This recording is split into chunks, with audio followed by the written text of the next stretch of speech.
ಸಿಂಹರಾಶಿಯವರು July ತಿಂಗಳಲ್ಲಿ ಈ 5 ತಪ್ಪುಗಳನ್ನ ಮಾಡಬೇಡಿ. ಯಾವ 5 ತಪ್ಪುಗಳು? ಮೊದಲನೇ ತಪ್ಪು, ಎಲ್ಲರಿಗೂ ನಿಮ್ಮ ಯೋಜನೆಗಳನ್ನು ಹೇಳಬೇಡಿ. ಒಂದಿಷ್ಟು ಐಡಿಯಾಗಳಿರುತ್ತೆ ನಿಮಗೆ, ಅದನ್ನು ಮಾಡಬೇಕು, ಇದು ಮಾಡೋ, ಒಂದು ಕೆಲಸ ಮಾಡೋಣ, ಹಿಂಗೆ ಮಾಡೋಣ, ಹಂಗೆ ಮಾಡೋಣ, ಹಂಗೆ ಮಾಡೋಣ, ಏನೋ ಒಂದಿಷ್ಟು ಐಡಿಯಾಗಳು ಹಾಕೊಂಡ್ಬಿಟ್ಟಿರ್ತೀರ.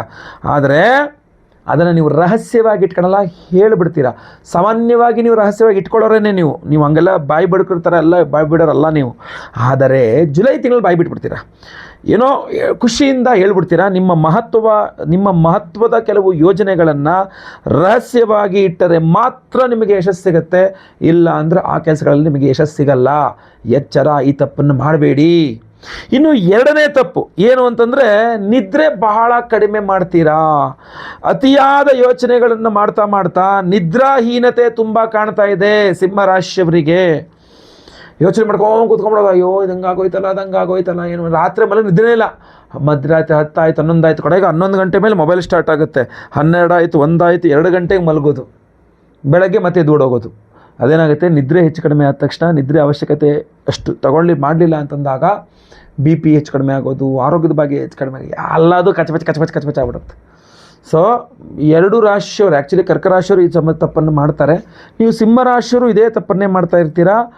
ಈ ಒಂದು ತಿಂಗಳಲ್ಲಿ ನೀವು ನಿದ್ರೆಹೀನತೆ ತುಂಬ ಕಾಡುತ್ತೆ, ನಿದ್ರೆ ತುಂಬ ಕಡಿಮೆ ಮಾಡ್ತೀರಾ, ಅತಿಯಾದ ಯೋಚನೆಗಳು ಮಾಡ್ತೀರಾ. ದಯವಿಟ್ಟು ಆ ತಪ್ಪನ್ನು ಮಾಡಬೇಡಿ, ದಯವಿಟ್ಟು ಮಾಡಬೇಡಿ. ಪರಿಹಾರ ವಿಡಿಯೋ ಎಂಡಲ್ಲಿ ಹೇಳ್ತೀನಿ ನಾನು ನಿಮಗೆ. ಮೂರನೇ ತಪ್ಪು, ಇದನ್ನೂ ಸಹ ನೀವು ಮಾಡಬಾರ್ದು. ಏನಪ್ಪ ಅಂತಂದರೆ, ಕುಟುಂಬದ ಹಿರಿಯರ ಮಾತನ್ನು ನಿರ್ಲಕ್ಷಿಸಬೇಡಿ.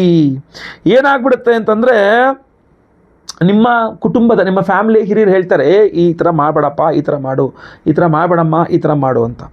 ಅವರ ಒಂದು ಸಲಹೆಯನ್ನು ನೀವು ತಗೊಂಡ್ರಿ ಅಂದ್ಕೊಳ್ಳಿ, ಒಂದು ದೊಡ್ಡ ಲಾಸಿಂದ ನಿಮ್ಮನ್ನು ನೀವು ಕಾಪಾಡ್ಕೊಳ್ತೀರಾ. ಅವರ ಸಲಹೆಯನ್ನು ನೀವು ತೆಗೆದುಕೊಳ್ಳಲಿಲ್ಲ, ನಿರ್ಲಕ್ಷ್ಯ ಮಾಡಿದ್ರಿ ಅಂದರೆ ದೊಡ್ಡ ನಷ್ಟವನ್ನು ಅನುಭವಿಸಬೇಕಾಗತ್ತೆ. ಸೊ ಸಿಂಹರಾಶಿಯವರು ಕುಟುಂಬದ ಹಿರಿಯರ ಮಾತನ್ನು ನಿರ್ಲಕ್ಷಿಸಿದರೆ ದೊಡ್ಡ ನಷ್ಟವನ್ನು ಅನುಭವಿಸಬೇಕಾದ ಪರಿಸ್ಥಿತಿ ಜುಲೈ ತಿಂಗಳಲ್ಲಿ ಕಂಡು ಬರ್ತಾ ಇದೆ. ಆಮೇಲೆ ನಿಮ್ಮಿಷ್ಟ. ಈ ತಪ್ಪು ಮಾಡಬೇಡಿ ಅಂತ ಹೇಳಿದ್ದೀನಿ, ಆದರೂ ಮಾಡಿದ್ರೆ ನಿಮ್ಮಿಷ್ಟ. ಅಯ್ಯೋ ನಮ್ಮ ಅಪ್ಪ ಹೇಳ್ತಾ ಇರ್ತಾರೆ ಸುಮ್ಮನೆ, ಅಯ್ಯೋ ನಮ್ಮ ಅಮ್ಮನ ಅವ್ರಿಗೆ ಹೇಳ್ತಾನೆ ಇರ್ತಾರೆ ಸುಮ್ಮನೆ, ಅದನ್ನ ತಗೊಂಡು ನಾವೇನು ಮಾಡೋಕ್ಕಾಗಲ್ಲ ಹಂಗೆ. ಅಯ್ಯೋ ನಮ್ಮ ದೊಡ್ಡಪ್ಪನ ತಲೆ ತಿಂತಾ ಇರ್ತಾರೆ, ಅವ್ರು ಹೇಳ್ದೇ ಇಲ್ಲ ಇವಾಗೆಲ್ಲ ನಡೀತದೆ ಹಂಗೆ, ಅವ್ರು ಹೇಳ್ದಂಗೆ ಮಾಡೋಕ್ಕಾಗುತ್ತಾ, ಸುಮ್ಮನೆ ಮಾಡೋಕ್ಕೆ ಬರೋ ಕೆಲಸ ಇಲ್ಲ. ಈ ಥರ ದೊಡ್ಡವರ ಸಲಹೆಗಳನ್ನು ನಿರ್ಲಕ್ಷಿಸಿ ದೊಡ್ಡ ಸಮಸ್ಯೆ. ಅಯ್ಯೋ ನಮ್ಮ ದೊಡ್ಡಪ್ಪ ಹೇಳಿದ್ರು, ನಮ್ಮಮ್ಮ ಹೇಳಿದ್ರು, ನಮ್ಮಪ್ಪ ಹೇಳಿದ್ರು, ನಾನೇ ಕೇಳಿಲ್ಲ, ಅಥವಾ ಎಡವಟ್ಟು ಮಾಡ್ಕೊಬಿಟ್ಟೆ. ಇದು ನೆನ್ಪಿಟ್ಕೊಳ್ಳಿ, ಆಯ್ತಲ್ವಾ? 4ನೇದು, ಇದನ್ನು ತಪ್ಪು ಮಾಡ್ತೀರಾ ನೀವು. ಕೋಪದಲ್ಲಿ ಸಂಬಂಧಗಳನ್ನು ಕಡಿದುಕೊಳ್ಳಬೇಡಿ, ಕಳ್ಕೊಬಿಡ್ತೀರಾ ಅಂತ. ದೊಡ್ಡ ಜಗಳ ಮಾಡಿ ಸೇಟ್ ಮಾಡಿ, ಏಯ್ ಬೇಡ ಆಯ್ತು, ನನಗೆ ನಿಂಗೆ ಸಂಬಂಧ ಇಲ್ಲ, ಯಾರು ನೀನು, ಗೆಟ್ ಲಾಸ್ಟ್, ನನಗೆ ಬೇಕಾಗಿಲ್ಲ ನೀನು, ಗೆಟ್ ಲಾಸ್ಟ್ ಮೇಲೆ ಮುಗೀತು, ನನಗೆ ನಿನ್ನ ಸಂಬಂಧ ಇವತ್ತಿಗೆ ಕಟ್ ಅಂತ ದೊಡ್ಡದಾಗಿ ಜಗಳ ಮಾಡಿಬಿಟ್ಟು ಕಟ್ ಮಾಡ್ಕೊಂಬಿಡೋದು. ಏನಂತಂದರೆ, ತುಂಬ ಮಾತಿನ ತಪ್ಪಿನಿಂದ ತುಂಬ ಆತ್ಮೀಯರು, ನಿಮಗೆ ತುಂಬ ಸಹಾಯ ಮಾಡುವಂಥವ್ರು, ಮುಂದೆನೂ ಅವರಿಂದ ತುಂಬ ಕೆಲಸ ಕಾರ್ಯಗಳಾಗ್ಬೇಕು ನಿಮಗೆ. ಬಟ್ ನೀವೇನು ಮಾಡ್ತೀರಾ, ಸಿಟ್ಟಿನಲ್ಲಿ ಕಟ್. ಅವ್ರಿಗೆ ನಿಮಗೆ ಸಂಬಂಧ, ಅವ್ರ ಹೆಸರು ಎತ್ತಬೇಡ, ನನಗೆ ಅವ್ರ ಹತ್ರ ಹೋಗಲ್ಲ, ನಾನು ಅವ್ರು ಕಾಲು ಮಾಡಲ್ಲ, ಅವ್ರು ಕಾಲ್ ಮಾಡ್ರೆ ಎತ್ತೋದು ಇಲ್ಲ, ಬೇಕಾಗಿಲ್ಲಮ್ಮ, ಪ್ರಪಂಚ ವಿಶಾಲವಾಗಿದೆ, ಏನು ಬೇಕಾದ್ರೆ ಆಗೋಗಲಿ. ಸೊ ಇದು ಸಿಟ್ಟಿನಲ್ಲಿ ದುಡುಕಿನಲ್ಲಿ ತೆಗೆದುಕೊಳ್ಳುವ ನಿರ್ಧಾರ. ಇದರಿಂದ ಏನಾಗುತ್ತೆ, ನಷ್ಟ ನಿಮಗೆ ಆಗುತ್ತೆ. ಈ ತಪ್ಪನ್ನು ಮಾಡಬೇಡಿ ಅಂತ ಹೇಳ್ತಾ ಇದ್ದೀನಿ. ಮತ್ತು ಮೀರಿ ನೀವು ಮಾಡಿದ್ರೆ ನನ್ನನ್ನು ಮಾಡೋಕ್ಕಾಗಲ್ಲ. ಪರಿಹಾರ ಈ ವಿಡಿಯೋ ಎಂಡಲ್ಲಿ ಹೇಳ್ತೀನಿ. ಈಗ 5ನೇದು, ತುರ್ತಾದ ಹೂಡಿಕೆ ಬೇಡ ಅಂತ. ಅರ್ಜೆಂಟ್ ಟಕ್ ಅಂತ ಫೋನ್ ಮಾಡ್ದ ಫ್ರೆಂಡು, ಅದ್ಭುತವಾಗಿದೆ, ಯಾರಿಗೂ ಇಲ್ಲ, ನಿನಗೆ ಸಿಗ್ತಾ ಇದೆ, ಫಸ್ಟ್ ಇನ್ವೆಸ್ಟ್ಮೆಂಟ್ ಮಾಡಿಬಿಡು ಅಂತ. ನಿಮ್ಮ ಹತ್ರ ಹೂಡಿಕೆ ಮಾಡೋದು ಯಾವುದೋ ಬಿಸ್ನೆಸ್ ಮೇಲೆ, ಶೇರ್ ಮಾರ್ಕೆಟು, ಮತ್ತೊಂದೇನು ಯಾವುದೋ ಲ್ಯಾಂಡು, ಯಾವುದೋ ವ್ಯವಹಾರ, ಸಡನ್ನಾಗಿ ಎತ್ಕೊಂಬಂದು ದುಡ್ಡು ಕೊಟ್ಬಿಡೋದು. ಹಿಂದಿಲ್ಲ, ಯೋಚನೆ ಮಾಡಿಲ್ಲ, ಎಲ್ಲೋ ಕೈಯಲ್ಲಿ ದುಡ್ಡಿಲ್ವಾ, ಸಾಲ ಮಾಡ್ಕೊಂಡಾರೋ ತಂದು ಹಾಕ್ಬಿಡೋದು, ಅಥವಾ ಯಾರ ಕೈಲಿ ಯಾರೋ ಕೊಡಿಸೋದು. ಒಟ್ಟ ಬಿಡಲ್ಲ, ಮಾಡ್ಬೇಕಾ, ಮನ್ಸಿಗೆ ಬಂದುಬಿಡ್ತು ಮಾಡಿಬಿಡ್ಬೇಕಷ್ಟೇ. ಹಿಂದೆ ಮುಂದೆ ನಾನು ಮಾಡ್ಬೋದಾ, ಜಾತಕ ಏನಿಲ್ಲ. ಆಮೇಲೆ ಅದೇನಾಗುತ್ತೆ, ನಷ್ಟ ಆಗುತ್ತೆ.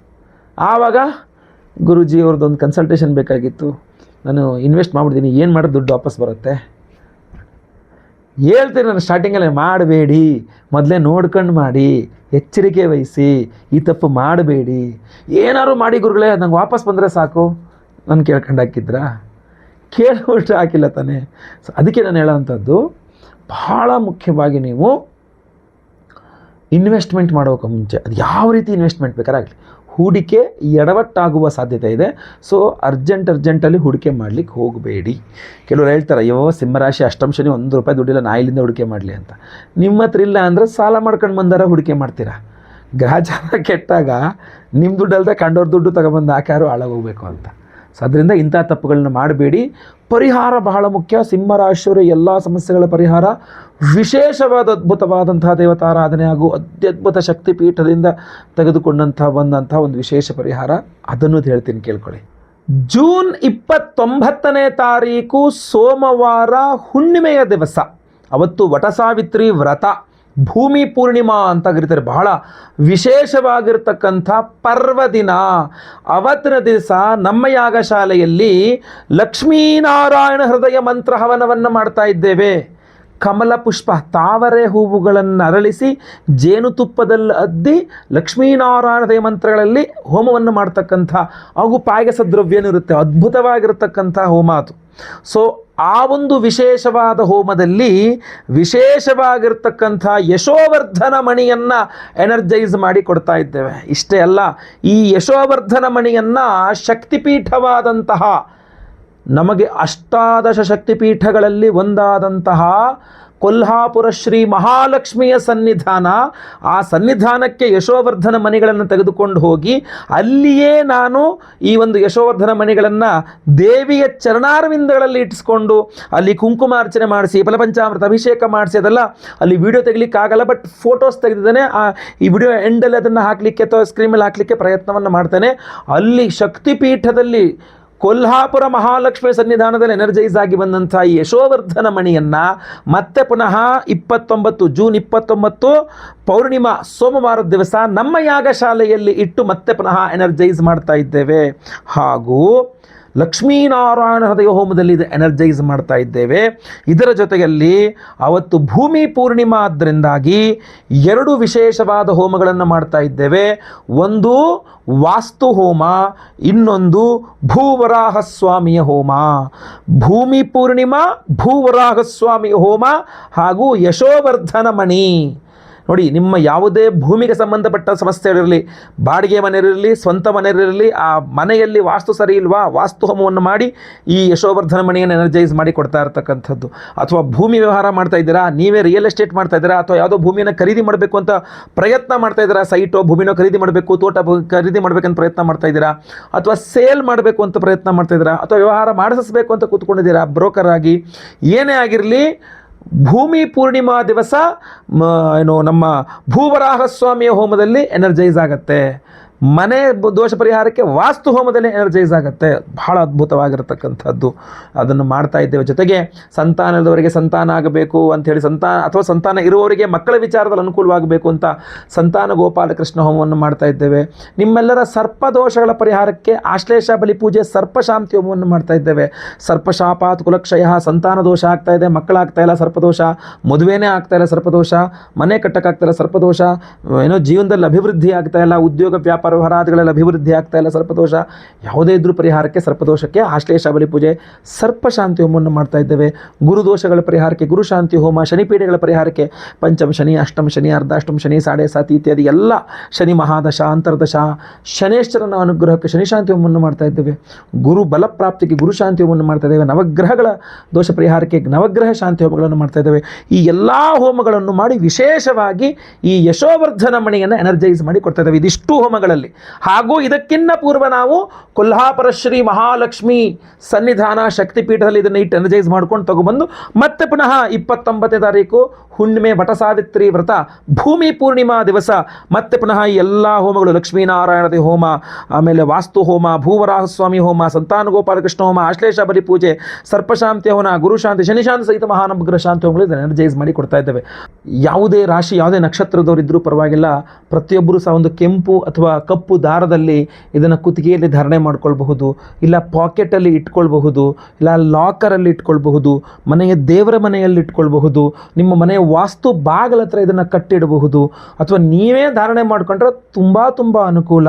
ಸೊ ಪ್ರತಿಯೊಬ್ಬರೂ ಸಹ ಆ ಲಕ್ಷ್ಮೀನಾರಾಯಣರ ಅನುಗ್ರಹ ಪ್ರಾಪ್ತಿಗೋಸ್ಕರ ಸಾಲ ಬಾಧೆಗಳು ಇತ್ಯಾದಿ ಯಾವುದೇ ಆರ್ಥಿಕ ಬಾಧೆಗಳ ಪರಿಹಾರಕ್ಕೆ ಪ್ರತಿಯೊಬ್ಬರು ನಿಮ್ಮ ಪಾಕೆಟಲ್ಲಿ ಇಟ್ಕೊಳ್ಬೋದು. ಯಾಕೆಂದರೆ ಕೊಲ್ಹಾಪುರ ಶ್ರೀ ಮಹಾಲಕ್ಷ್ಮಿಯ ಸನ್ನಿಧಾನದಿಂದ ಇದನ್ನು ತೊಗೊಂಬಂದಿದ್ದೇನೆ, ಇಟ್ಟು ಪೂಜೆ ಮಾಡಿಸ್ಕೊಂಡು ಇಲ್ಲಿಂದ ತೊಗೊಂಡೋಗಿ ಅಲ್ಲಿ ಇಟ್ಟು ಪೂಜೆ ಮಾಡಿಸ್ಕೊಂಡು ವಾಪಸ್ ತೊಗೊಂಬಂದಿದ್ದೇನೆ ಆಯ್ತಲ್ವಾ. ಸೊ ಪ್ರತಿಯೊಬ್ಬರಿಗೂ ಎಲ್ಲ ಹೋಮಗಳ ಭಸ್ಮ, ನಾಗಾರಾಧನೆ, ಅರಿಶಿನ ಪ್ರಸಾದ ಸಹಿತ ಕೊಲ್ಹಾಪುರ ಮಹಾಲಕ್ಷ್ಮಿಯ ಸನ್ನಿಧಾನದಲ್ಲಿ ಕುಂಕುಮಾರ್ಚನೆ ಮಾಡಿಸಿದ ಕುಂಕುಮ ಪ್ರಸಾದವೂ ಸಹ ಇದ್ರ ಜೊತೆಗೆ ನಾನು ಕಳಿಸ್ಕೊಡ್ತೇನೆ ಸ್ಪೀಡ್ ಪೋಸ್ಟಲ್ಲಿ. ಸಂಕಲ್ಪ ಸೇವೆಗೆ ಹೆಸರು ಕೊಟ್ಕೊಳ್ಳಿ. ಸ್ಕ್ರೀನ್ ಮೇಲೆ ಕೊಡುವಂಥ ನಂಬರ್ಗೆ ನಿಮ್ಮ ಹೆಸರು, ಗೋತ್ರ ಗೊತ್ತಿದ್ರೆ, ನಕ್ಷತ್ರ ಗೊತ್ತಿದ್ರೆ, ರಾಶಿ ಗೊತ್ತಿದ್ರೆ ಹಾಗೂ ನಿಮ್ಮ ವಿಳಾಸಗಳನ್ನು ಬೇಗ ಬೇಗ ವಾಟ್ಸಪ್ ಮಾಡ್ಕೊಳ್ಳಿ. ಲೈವಲ್ಲಿ ನಿಮ್ಮ ಹೆಸರು ಸಂಕಲ್ಪ ಆಗುತ್ತೆ. ಅವತ್ತೊಂದು ದಿವಸ ಬೆಳಗ್ಗೆ ಲೈವಲ್ಲಿ ನಾನೇ ನಿಮ್ಮ ಹೆಸರು ಸಂಕಲ್ಪ ಮಾಡ್ತೇನೆ. ನಿಮ್ಮೆಲ್ಲರ ಹೆಸರು ಸಂಕಲ್ಪ ಆಗೋದು ಲೈವಲ್ಲಿ ನೀವು ನೋಡ್ಕೊಳ್ಬಹುದು, ಕೇಳಿಸ್ಕೊಳ್ಬಹುದು.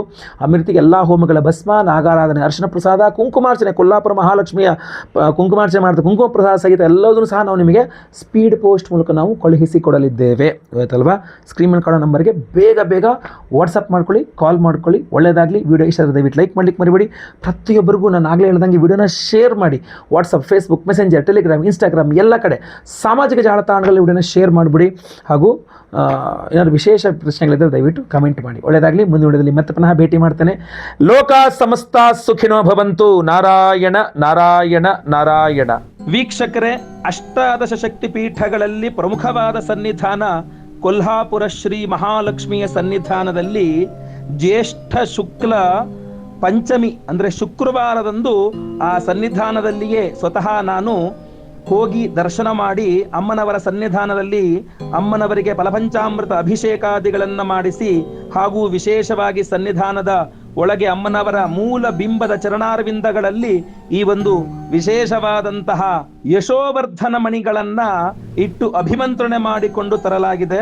ಮೊದಲು ನೀವು ಫೋಟೋದಲ್ಲಿ ನೋಡುವಂತೆ, ಯಾಕೆಂದ್ರೆ ಅಲ್ಲಿ ವಿಡಿಯೋ ಮಾಡುವ ಅವಕಾಶ ಇರಲಿಲ್ಲ, ಅದರಿಂದ ಫೋಟೋಸ್ ಮಾತ್ರ ತೆಗೆದುಕೊಂಡಿದ್ದೇನೆ. ಅದೇ ರೀತಿಯಲ್ಲಿ ಫಲಪಂಚಾಮೃತ ಅಭಿಷೇಕವನ್ನ ಮಾಡಿ ಕುಂಕುಮಾರ್ಚನೆಯನ್ನ ಮಾಡಿಸಿಕೊಂಡು ನಂತರ ಆ ಯಶೋವರ್ಧನ ಮಣಿಗಳನ್ನು ತೆಗೆದುಕೊಂಡು ಗರ್ಭಗುಡಿಯ ಒಳಗಡೆ ಹೋಗಿ ಅಮ್ಮನವರ ಚರಣಾರವಿಂದಗಳಲ್ಲಿ ಅಲ್ಲಿ ಯಶೋವರ್ಧನ ಮಣಿಗಳನ್ನು ಇರಿಸಿ ಎನರ್ಜೈಸ್ ಮಾಡಿಕೊಂಡು ಅಲ್ಲಿಂದ ತಂದಿದ್ದೇನೆ. ಸೊ ಅದೆಲ್ಲದೂ ಸಹ ನಿಮಗೆ ಈ ಫೋಟೋಗಳಲ್ಲಿ ನೀವು ಕಾಣಬಹುದಾಗಿದೆ. ಎಲ್ಲರಿಗೂ ಸಹ ಒಳ್ಳೆಯದಾಗಲಿ. ಯಶೋವರ್ಧನ ಮಣಿ ಬೇಕಾಗಿರತಕ್ಕಂಥವ್ರು ಕೂಡಲೇ ಸಂಕಲ್ಪ ಸೇವೆಗೆ ಹೆಸರನ್ನು ಕೊಟ್ಟುಕೊಳ್ಳಿ. ಒಳ್ಳೆಯದಾಗಲಿ. ನಮಸ್ಕಾರ. ಕೊಲ್ಲಾಪುರ ಮಹಾಲಕ್ಷ್ಮಿಯ ಸನ್ನಿಧಾನದಲ್ಲಿ ಇವತ್ತು ಬೆಳಗ್ಗೆ ತುಂಬ ಚೆನ್ನಾಗಿ ದರ್ಶನ ಆಯಿತು, ಪೂಜೆ ಆಯಿತು. ನಮ್ಮ ವಿಶೇಷ ಹುಣ್ಣಿಮೆಯ ಒಂದು ಸಂಕಲ್ಪ ಸೇವಾ ಪ್ರಸಾದಗಳನ್ನು ಮೂಲ ಗರ್ಭಗುಡಿಯ ಅಲ್ಲೇ ದೇವಿಯ ಚರಣಗಳಲ್ಲಿ ಇಟ್ಟು ನಮಸ್ಕಾರ ಮಾಡಿಕೊಂಡು ಅಲ್ಲಿಂದ ಪ್ರಸಾದವನ್ನು ತಗೊಂಬರಲಾಗಿದೆ. ಜೊತೆಗೆ ಇಲ್ಲೇ ಅದನ್ನು ಇಟ್ಟು ಅಭಿಷೇಕ ಪೂಜೆಗಳನ್ನೆಲ್ಲ ಮಾಡಲಾಗಿದೆ. ಎಲ್ಲ ಕಡೆ ಕ್ಯಾಮ್ರಾ ಅಲವ್ ಇಲ್ಲ ಒಳಗಡೆ, ಸೊ ಅದರಿಂದ ತೋರಿಸ್ಲಿಕ್ಕಾಗಲಿಲ್ಲ. ಬಟ್ ಕೆಲವಿಷ್ಟು ಫೋಟೋಸ್ ತೊಗೊಂಡಿದ್ದೇನೆ, ಆ ಫೋಟೋಸ್ನೆಲ್ಲ ತೋರಿಸ್ತೇನೆ. ಹಾಗೂ ದೇವಿಯ ದರ್ಶನವನ್ನು ಸಹ ನಿಮಗೆ ಮಾಡಿಸ್ತೇನೆ.